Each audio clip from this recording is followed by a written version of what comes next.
There's two groups of dwarf mongoose. I know I spoke with Hayden the other day, and that's one of the animals he's quite curious about and interested in.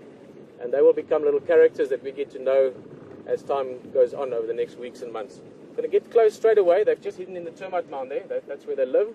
But I'm going to get close, maybe I'm a little bit close to start with. We're going to habituate them over the next few days and weeks. And these guys are great because they see game drive vehicles quite often. I'm just going to sit here a little bit. I'm going to quiet down slightly. Just give them time. They're going to pop out just now. They're curious little guys.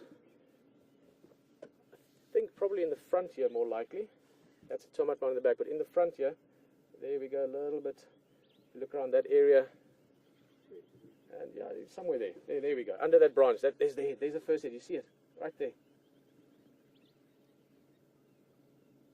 Morning. There's another one.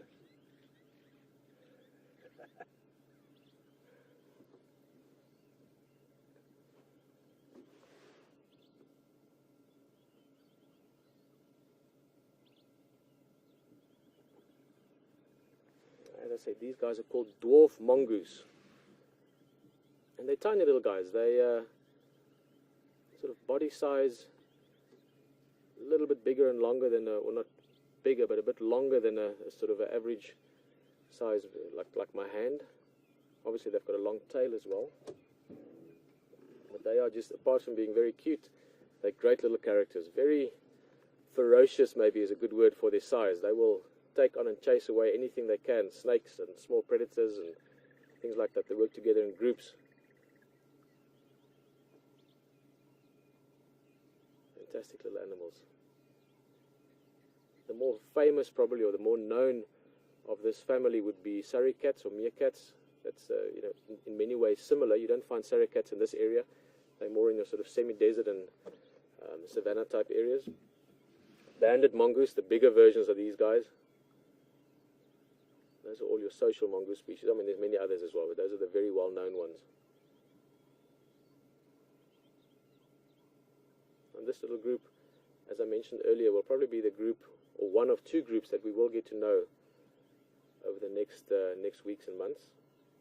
Because they live close to us on quarantine. It's a lovely area to follow them. It's a little bit of an open area. We've discussed this area before. It's a visually stunning area. And there's enough termite mounds and fallen over trees and things like that to provide shelter for them. Very important for them to have good shelter. They're always looking for things that can be a threat to them. So if you're in an open area like this, you can see if there's eagles, you can see if there's a jackal distance, you can quickly scamper to your termite mound or to a fallen over tree for safety. Okay, so I must just get...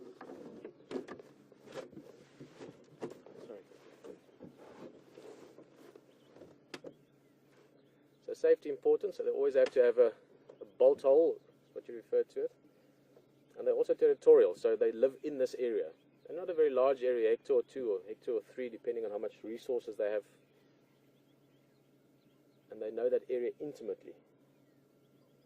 As no matter where they are within their territory, they know that if they see an eagle, that's the closest place to run to. If there's a jackal coming, that's the best place to run to.